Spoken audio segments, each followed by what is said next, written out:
kakain si Kuryani kasi nagutom.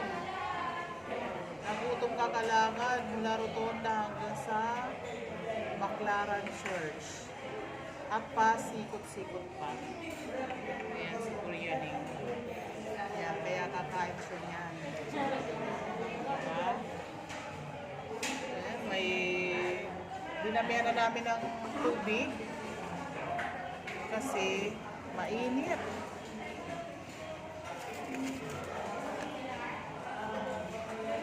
Meron kaming crema de leche. Ayan po ang crema de leche. Dito po yan sa mga inasal. Ayan.